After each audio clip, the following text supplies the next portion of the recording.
Thank you so much for that wonderful keynote, and it's such an honor to have you here. On behalf of all of us here, thank you. Thank you once again. You were born in Sri Lanka and you left Sri Lanka when you were 5. And I think this year, early this year, you visited with your little daughter.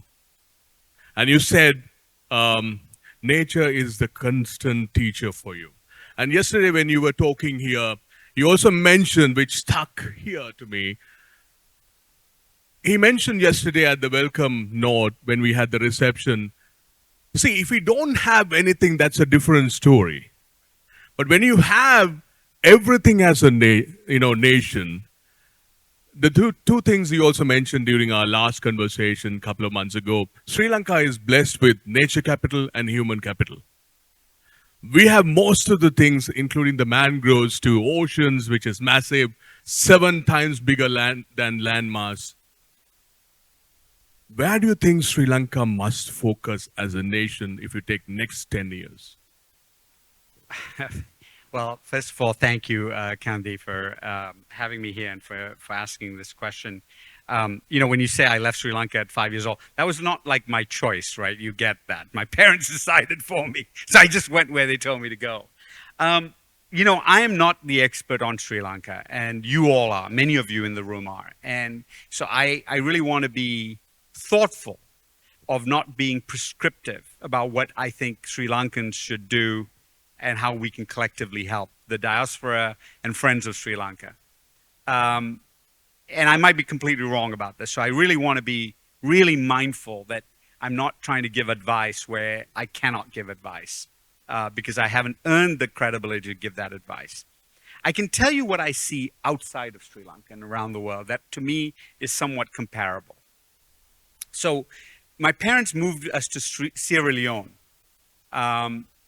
which is a really tough country to grow up in and has had a really tough time over the last decades.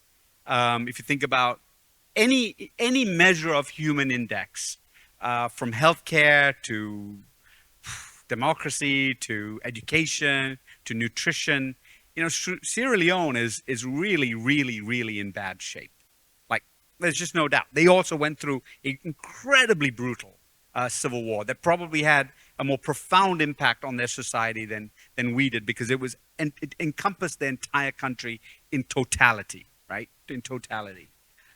So the desperate situation in Sierra Leone far outpaces what we have. And yet in Sierra Leone, when I meet the people there really is a much stronger sense of hustle, of possibility, of eagerness for change, and impatience for change. So you have a country in Sierra Leone that has much, much less than we have. From the airport here to the road systems, to like everything, to this hotel. There's nothing like this in West Africa. There's nothing like this. It's nothing like this. In many of the countries I went to, there's nothing like this. I was just in Guyana. Nothing like this in Georgetown, right? So you have this. You have a lot of people with incredible skills who've been around the world. You've got smart people. You've got good infrastructure. You've got strategic location. The thing that kills you about Sri Lanka is not, if you never had the possibility, if you really were dealt a really bad hand, yeah, you can sort of live with it. But when you've been dealt this good a hand and are not living up to that potential, that must kill you every single day. Like every single day. I know we have some friends here from Singapore. President Tharman, who's Tamilian heritage, said to me that in the 1960s, Singapore pegged its economic growth to Colombo. Like Singapore just wanted to be, if we could get to Colombo, we would be happy. We would be happy. My mother's side of my family were actually from Singapore. During World War II, they gave up that citizenship. They gave up that passport to come here during World War II. That was the choice they made. You know why? Because they thought it's going to be a lot better over here. This was like going to Switzerland back then for them, right? So for me, what I find here is that smart people, caring people, but there's a lack of, I don't know, it's sort of almost a lack of being able to drive towards a possibility. And that I can only imagine for folks who are living here, must be frustrating. Must be frustrating. Now, we're also in a moment of, you have to think about the history, you have to think about the past 30 years, you have to think about the challenges of the economy, and you also have to think about the current government. The minister here, who was here yesterday, the deputy minister, was fantastically eloquent. I mean, he said exactly what I said, but with much more credibility because, he was born and raised here and he's a representative of the people. But, he also shared with me that something like 120 MPs or something like that were brand new to government, right? Brand new to government. So you have to have some level of patience that, these systems are being worked out. But so, for me, it's this, I think Sri Lanka has all this potential, but we can't keep talking about the potential of Sri Lanka. We have to sort of get off, our backsides and do something about it. It's just how I feel. So when I was talking to him, for the past couple of years, constantly asking him, this is the time you must help us in some way. When I invited him last year or even for Big Bold Brave this year, his question, some of your guys are crazy. So much of work, hard work, why you guys are doing what you're doing? And I told him, if we can help Sri Lanka and the region to move forward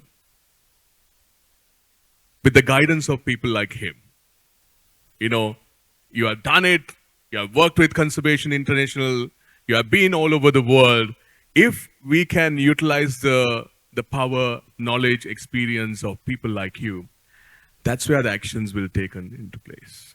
I want to ask you another question before we get into the audience. I have written many questions, but considering the time, I'm going to take more questions from the audience. COP30 is happening in Brazil. You were there and you are here while that's still on. What's the conversation you think it's not happening right at COP even now? And what's the conversation you think that we should have seriously in this part of the world, Global South? And it's not just Sri Lanka, but as a region coming together. Where should we focus? Yeah, look, I'll take one exception to your first premise. It really isn't. I mean, obviously, I think everyone wants to do what they can to help. But I don't think that the answers are going to come from outside. I think the answers are here. I think it's not really about, I think the only thing I can bring is some level of comparative understanding, because I've seen other things. I can sort of say, well, that's how it's happening there. What are the challenges to making it happen here? I can raise those questions. But I really do think the talent and skill set exists within Sri Lanka to achieve anything people set their minds out to do. I completely believe. It's not like you move out of the country and you become someone different, right? I mean, I think there's plenty of talent and plenty of knowledge in country or in region, certainly. So, COP30, I was not at COP, but I was in Brazil for a side event, and then I came over here. I think the big conversation that, so I think there's a conversation happening in Brazil that I don't know is that productive. And the conversation that happens at most of these COPs, and I've been to several of them, is that the developing countries ask the developed countries to give them more money, simply put. You guys caused all these problems. We're the ones suffering. Give us more. Guess what? Not going to happen. It's not going to happen in my lifetime. That's just not going to happen. Why? Because countries will act in their own very narrow, very selfish interests. And the more money we ask from the developing world to solve global problems or our problems, the less we're going to get. And the more we just delay it. Like, I am really tired of activists going up there and demanding more. As if one day the US is going to wake up and say, yeah, we'll write you a $100 billion blank check. Just isn't going to happen. Overseas development assistance from the global north has been reducing for many, many years now, and now finally it's collapsed. I was literally at an event with the Prime Minister of the UK, Keir Starmer, When he left the UK, they were going to put $1 billion into the new facility that the Brazilians have created. This is a facility the Brazilians and the Indonesians created called the TFFF, the Tropical. It's basically a facility, a fund. They want to put 25 billion or something like that into it. A fund that will be invested, and the proceeds for that will go to countries protecting their forests. So Sri Lanka reduces its deforestation rate to under, I think, 0.9%. Then they can apply for that money to help protect it, right? It's a good idea, great idea. And it started off with some countries making pledges. Guess what?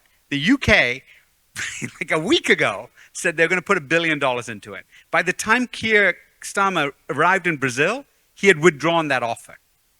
They're now putting zero in it. And I know why, because he's on the ropes and the Treasury Secretary is going to, Treasury is going to come up with the budget for the UK next week, and there's going to be less money available. So he can't go to Brazil and pledge $1 billion when they're cutting services in the UK. Just politically infeasible.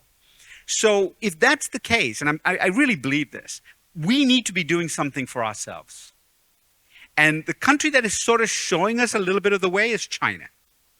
The reason why we still have the chance to reach a 2 degrees Celsius target in terms of climate temperature rise is because of the dramatic transformation that's happened with China abandoning coal and oil and gas and rapidly going to renewables, and also creating products that are being sold around the world that people want, not because they care about climate change particularly, but if you are in, say, Malawi or Sri Lanka or India and you don't have a big source of oil and gas right there, right?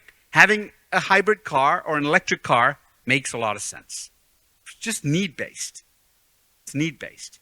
So I think that the solutions that Asia in particular, but I also think this is true for the Latin America and for Africa, the solutions that the developing world, the BRICS if you want, or the developing world is going to start exerting on the global stage will soon be more important for how the planet heals itself than the solutions you're going to get from the global north. Doesn't mean that the global north doesn't have an incredibly important role to play. They do. They still are massive economies and will be for a long, long time. But I think most of the solutions are going to come from our part of the world. Thank you. Thanks for those great insights. So we are going to take questions from the audience. We have how many minutes? We will take 3 questions from the audience. So the ambassador of Nepal. Good morning. I am Purna Nepali. Basically, I am faculty and professor of the Kathmandu University in Public Policy. And accidentally, I became, as Balan said, the ambassador. For the last 8 months, I am here as a diplomat. And thank you so much for your wonderful lectures, the deliberations you did. And you touch everything, but I enjoyed a lot. From 3 Newton's law and Bhutan, Ghana and everything. And it means I can ask anything because you covered everything, but you didn't touch Nepal. And these days I am very much passionate on the global south, and we are very much privileged with our own epistemological knowledge, Buddhism, Hinduism, and Muslim, a lot of spirituality that we have. And thus we can initiate some of the things from Nepal or India, Sri Lanka, or anywhere from the global south for the global peace. And a lot of spirituality we have. And how can we promote our global south's happiness? You'll be covering a lot of things about that. And what are the privileges that we have on a global south that will really lead towards our spiritual prosperity and the peace? Thank you so much. Thank you.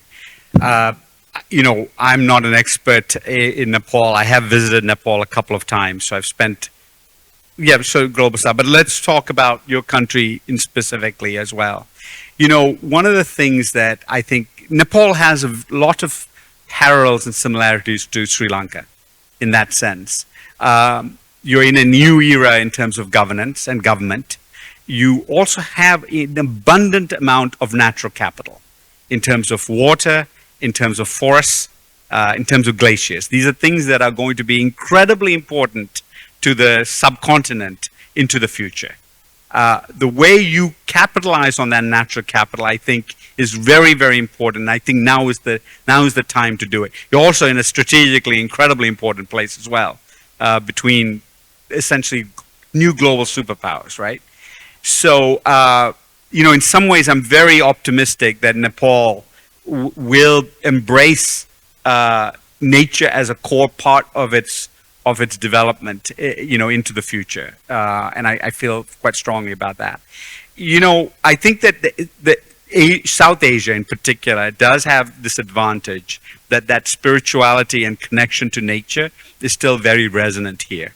You start losing it when you get into East Asia to some extent, but in South Asia it's still very much present. Even in India, which obviously has huge challenges and huge population, you still see that. It's remarkable that a country with that many people has room for even very large things like elephants and tigers, right? It's quite unbelievable. You would never see that in the United States. Just to put that in perspective, in the US, you've got a country that is geographically bigger, has far, far less people, much, much better off. And, there are fewer grizzly bears or wolves I'm pretty sure this is true, in the lower 48 in the United States, the continental United States, than there are tigers and elephants in India.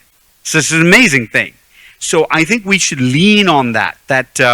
Usually I'm not a big person who thinks about the culture and spirituality of it, but I think that part is very important in South Asia, and we should lean on that in order to create transformative behavior. Great. Another question, Saju? Dr. Sanjayan, thank you very much. I think, like the ambassador said, you covered pretty much a wide swath. So there are a lot of leaders, decision makers, people who run companies, people who run large organizations. Is there a framework that we can use today, that we can start implementing today, that can help us get on the path for these organizations, these companies, being more responsible towards climate change, being on the right path towards climate change? Is there something that you could give us as a starting point that we can, after we leave from here, start implementing in our organization, saying, okay, this is where we start. Each of us will have our own different paths, but this is where we need to start. That's a very good question. It's probably the kind of question that you want to have like a roundtable discussion on. And it's hard for me to come up with a quick answer. I'll tell you I'll just give you one observation. Yesterday I was staying at Cinnamon Grand. And when I was downstairs, like where the buffet is, I saw that they were having a conference there. And it's a conference, I forgot the title of it, but it's for boards, company boards, to learn about ESG, about sustainability. That was like the title, like investment boards, ESG workshop. So what it was going on, so I just peeked in, just sort of peek in. And what it was board members from companies, I'm imagining public companies and private companies, but public companies, who have been asked to come to this conference for a day or two to understand, the ramifications of how you do corporate sustainability reporting and things like that. That's important to do, but it's the wrong reason to do it. In the US, we had a moment where there was a lot of pressure for ESG, and company after company after company made bold statements. CEOs went to Davos and stood on stage and made massive commitments to transforming their sector or their industry. Very bold. And people applauded them, gave them medals, literally gave them medals, gave them awards. Within a decade, and I saw this myself, I literally saw this. I sat there and watched some of the biggest companies of the world, the BlackRocks of the world, like the biggest companies, the CEOs themselves making incredible commitments.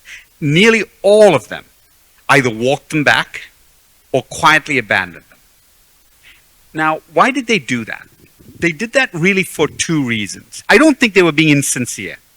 That's not the reason why those CEOs abandoned it. I actually think that most of them were sincere.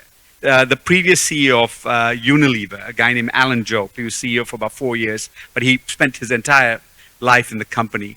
He said to me that he walked down the beach with his kid, and his kid was picking up little bits of rubbish, plastic rubbish on the beach, like the bottle caps and things, and say, "Dad, you made that. Dad, you made that. Dad, you made that." And he said, "I don't want to be the CEO of litter, right? I don't want my son to think of me in that way."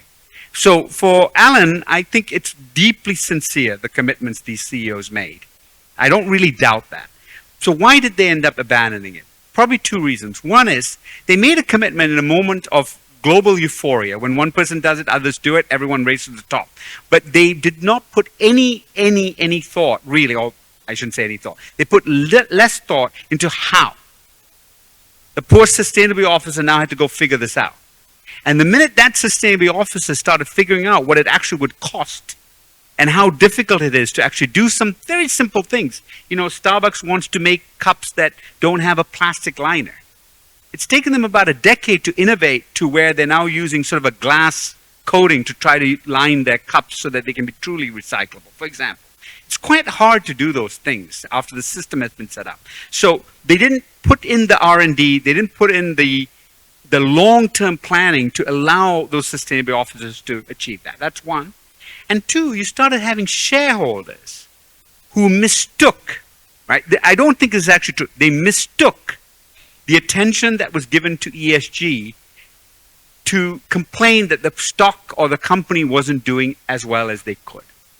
I actually think the companies were not doing as well as they could. Some were doing good, some were not. But the ones that were not doing good had nothing, absolutely nothing to do with ESG.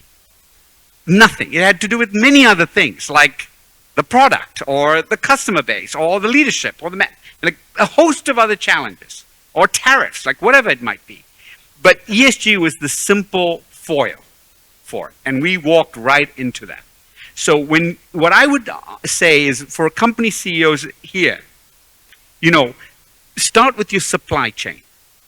Start with asking, what do your customers want? And try to produce a product that your customers will want that is better than what you've done before with a lower environmental cost. It should lead to, you should be able to reflect that in your balance sheet. It at least should be neutral. If you're not seeing savings in the long run, at least long run, then you're probably doing something more symbolically, right, than in actuality. So I would urge, you know, make the commitment, but put the work in to understand what that looks like. And there are some amazing innovations happening here, by the way. You know, I was just in Brazil at the Earthshot Prize. This is something that Prince William set up. And he set up this prize where it's giving £1 million a year to 5 different winners in 5 different categories. One of them was an amazing, amazing company that removes microplastics, right, from water, from wastewater. So microplastics are small, you know, under millimeter size plastic that is, most of the plastic pollution in the ocean is microplastics. In fact, people estimate that we have about the equivalent of a credit card's worth of plastic in our brain, every human. Children are born with it in them because it's so prevalent now in the ecosystem. It could have massive health consequences. We don't really know that.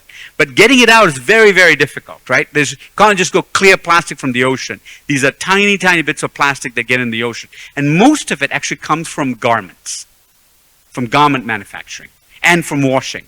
So any garment that has something synthetic in it, every time you wash it, particularly the first time you wash it, releases microplastics. You can't pull it out. There's a company that's come up with technology that can remove it from wastewater using purely mechanical processes. They have built a test facility here in Sri Lanka.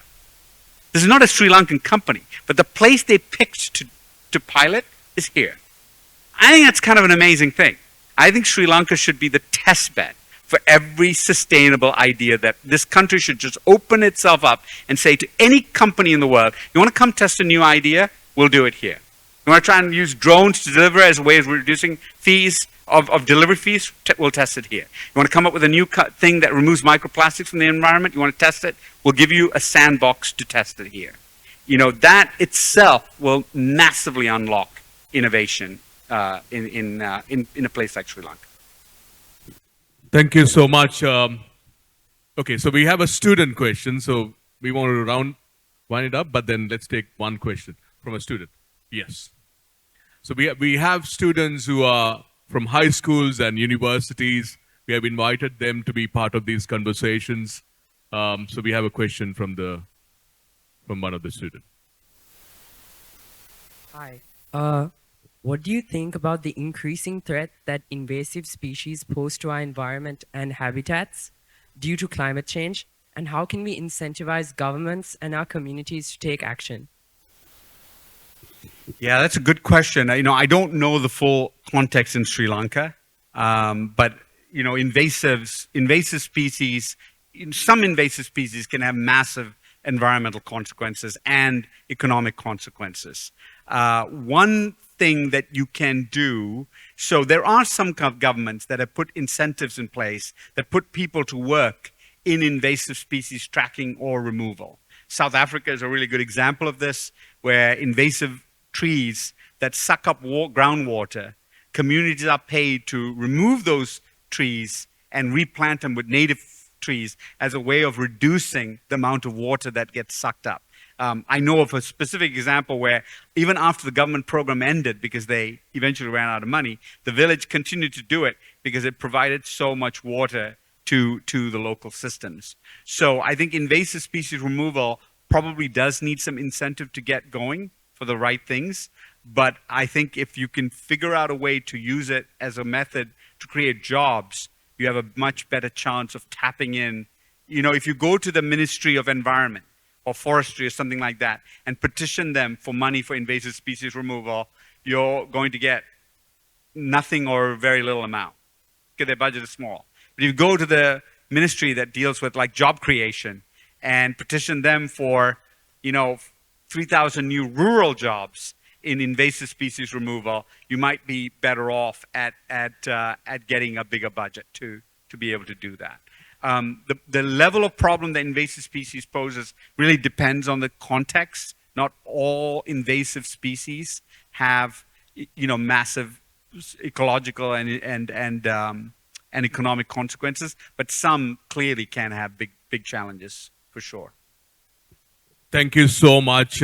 What a great start, a great keynote followed by this enlightening conversation. You have more from him. Tomorrow we have a panel discussion with him and other leaders. So wait for that. Thank you so much once again for joining us. We invite Shyam on stage. Excuse me. We have something. Yeah, Shyam on stage. Thanks, Shyam, for supporting us through Sunshine Holdings as our premium tea partner.